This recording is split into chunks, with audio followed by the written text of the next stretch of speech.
আজ আমরা এক অত্যন্ত উদ্বেগজনক পরিস্থিতি নিয়ে আলোচনা শুরু করছি।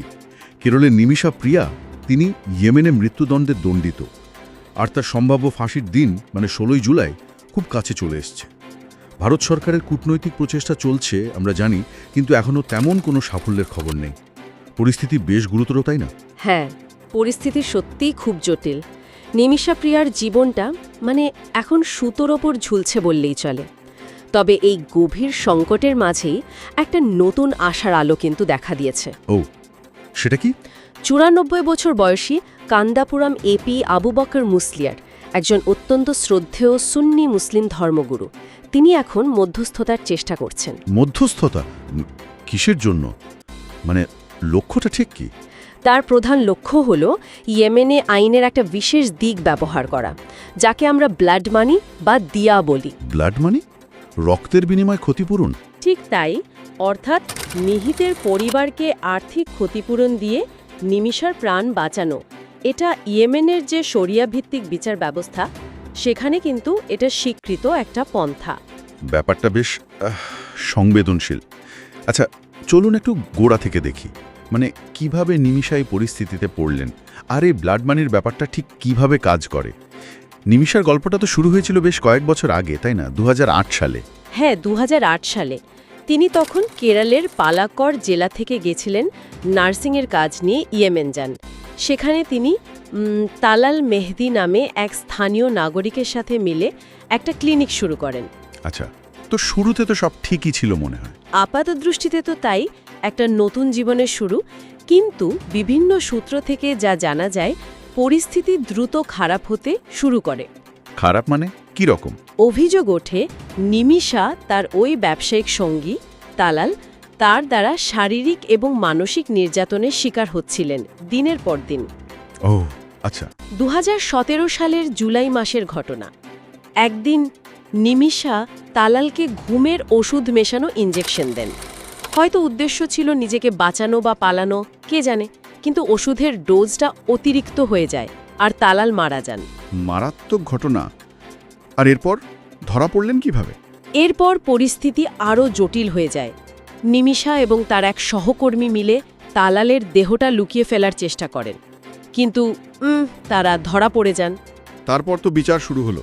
হ্যাঁ, 2018 সালে ইয়েমেনের নিম্ন আদালত নিমিষাকে হত্যার দায়ে মৃত্যুদণ্ড দেয়। পরে সেই রায়টা সর্বোচ্চ আদালতেও বহাল থাকে। সেই থেকেই তো তার মা প্রেমা কুমারী লড়ছেন। মেয়ের জীবন বাঁচানোর জন্য কি লড়াইটাই না করছেন। অবিশ্বাস্য লড়াই। ভারত সরকারও কিন্তু কূটনীতিক স্তরে অনেক চেষ্টা করেছে। অনেক মানবাধিকার সংগঠনও এই রায়ের বিরুদ্ধে বলেছে। কিন্তু ইয়েমেনের অভ্যন্তরীণ পরিস্থিতি আর ওই দেশের কঠোর আইনি কাঠামো, সেসবের কারণে চেষ্টাগুলো এখনও সফল হয়নি। আর ঠিক এখানেই ওই ধর্মগুরুর ভূমিকাটা আসছে। একদম। কান্দাপুরাম এপি আবু বকর মুসলিয়ার এখানেই ব্লাড মানি বা দিয়াহার প্রসঙ্গটা গুরুত্বপূর্ণ হয়ে উঠছে। ইয়েমেনি আইন অনুযায়ী, শরিয়া আইন অনুযায়ী, হত্যার মামলায় মৃত্যুদণ্ড কার্যকর হওয়ার আগে একটা সুযোগ থাকে। কিরকম সুযোগ? যদি নিহতের পরিবার হত্যাকারীকে ক্ষমা করে দেয় এবং নির্দিষ্ট পরিমাণ আর্থিক ক্ষতিপূরণ, ওই দিয়া, সেটা গ্রহণ করতে রাজি হয়, তাহলে মৃত্যুদণ্ড রদ হতে পারে। কিন্তু এটা নিশ্চয়ই খুব সহজ ব্যাপার নয়। একেবারেই না। প্রক্রিয়াটা অত্যন্ত জটিল। স্থানীয়, সামাজিক আর ধর্মীয় রীতিনীতির উপর ভীষণভাবে নির্ভরশীল। এটা শুধু আইনি বিষয়ে নয়, এর সঙ্গে সামাজিক, ধর্মীয় অনেক কিছু জড়িয়ে আছে। যেমন ধরুন, তালালের পরিবার, তারা ইয়েমেনের এক প্রভাবশালী উপজাতীয় গোষ্ঠীর অংশ। তাদেরকে ক্ষতিপূরণ গ্রহণে রাজি করানো, এটা কিন্তু অত্যন্ত কঠিন একটা কাজ। বুঝলাম। এখানেই তাহলে ধর্মগুরু মুসলিয়ারের প্রভাবটা কাজে লাগতে পারে। হ্যাঁ, আশা করা হচ্ছে সেটাই। তিনি সেখানকার ইসলামিক নেতাদের সঙ্গে যোগাযোগ করছেন, ধর্মীয় এবং মানবিক দৃষ্টিকোণ থেকে তালালের পরিবারকে বোঝানোর চেষ্টা করছেন। এই ধরনের মধ্যস্থতায়, জানেন তো, ধর্মীয় নেতাদের একটা আলাদা গ্রহণযোগ্যতা থাকে, বিশেষ করে ওই অঞ্চলে। তাহলে বিষয়টা দাঁড়াচ্ছে, একদিকে কঠোর আইন আর অন্যদিকে মানবিক আবেদন, সঙ্গে ধর্মীয় প্রভাব, একটা জটিল সমীকরণ। আর সময়ও খুব কম হাতে, 16ই জুলাই। ঠিক তাই, সময় খুব কম। আর এই ঘটনাটা কিন্তু নিছক একজন ব্যক্তির জীবন মৃত্যুর প্রশ্ন নয়। এটা আরও বড় কিছু বিষয় সামনে এনেছে। যেমন ধরুন, ভিন্ন দেশের বিচার ব্যবস্থা, বিশেষ করে যেখানে শরিয়া আইন বা উপজাতীয় রীতিনীতির প্রভাব খুব বেশি, সেখানে বাইরের দেশের নাগরিকরা ঠিক কতটা আইনি সুরক্ষা পান। হ্যাঁ, এটা একটা গুরুত্বপূর্ণ প্রশ্ন। আর এই যে ক্ষমা আর ক্ষতিপূরণের ধারণা, এটা আধুনিক মানবাধিকার ধারণার সঙ্গে ঠিক কতটা সামঞ্জস্যপূর্ণ, এগুলো নিয়েও ভাবার অবকাশ আছে। সত্যি ভাবার মতো বিষয়। যখন সব রকম কূটনৈতিক এবং আইনি রাস্তা প্রায় বন্ধ হয়ে যায়, তখন এই ধরনের ব্যক্তিগত বা ধর্মীয় উদ্যোগ এগুলো কতটা কার্যকর হতে পারে সেটাই এখন দেখার। মুসালিয়ারের এই চেষ্টা কি সফল হবে? নিমিষপ্রিয়া কি জীবন ফিরে পাবেন?